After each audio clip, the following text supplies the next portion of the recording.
بسم اللہ الرحمن الرحیم۔ شروع اللہ کا نام لے کر جو بڑا مہربان نہایت رحم والا ہے۔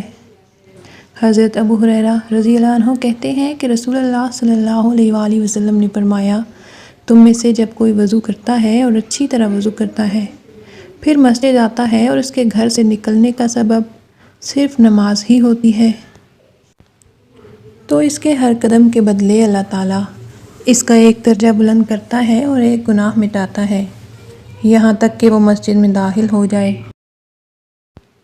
حضرت عبداللہ بن مسعود رضی اللہ عنہ کہتے ہیں کہ عرض کیا گیا، اللہ کے رسول، آپ اپنی امت کے ان لوگوں کو قیامت کے دن کیسے پہچانیں گے جن کو آپ نے دیکھا نہیں؟ آپ صلی اللہ علیہ وسلم نے فرمایا، وضو کے اثر کی وجہ سے ان کی پیشانی، ہاتھ اور پاؤں سفید اور روشن ہوں گے۔ حضرت اسامہ بن شریک رضی اللہ عنہ کہتے ہیں کہ میں نے اعرابیوں کو نبی کریم صلی اللہ علیہ وسلم سے سوال کرتے دیکھا کہ کیا فلاں معاملے میں ہم پر گناہ ہے؟ کیا فلاں معاملے میں ہم پر گناہ ہے؟ تو آپ صلی اللہ علیہ وسلم نے فرمایا، اللہ کے بندو، ان میں سے کسی میں بھی اللہ تعالیٰ نے گناہ نہیں رکھا سوائے اس کے کہ کوئی اپنی بھائی کی عزت سے کچھ بھی کھیلے، تو دراصل یہی گناہ ہے۔ انہوں نے کہا، اللہ کے رسول، اگر ہم دوا علاج نہ کریں تو اس میں بھی گناہ ہے؟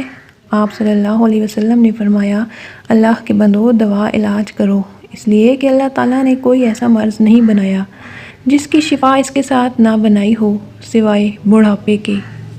انہوں نے عرض کیا، اللہ کے رسول، بندے کو جو چیزیں اللہ تعالیٰ نے عطا کی ہیں ان میں سب سے بہتر چیز کیا ہے؟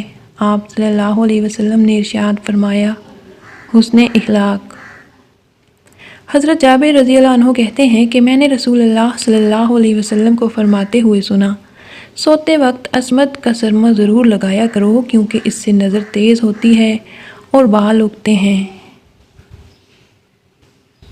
حضرت عبداللہ بن عمر کہتے ہیں، رسول اللہ صلی اللہ علیہ وسلم نے فرمایا، تم لوگ اپنے اوپر عصمت کو لازم کر لو، اس لیے کہ وہ بینائی کو تیز کرتا ہے اور بال اگاتا ہے۔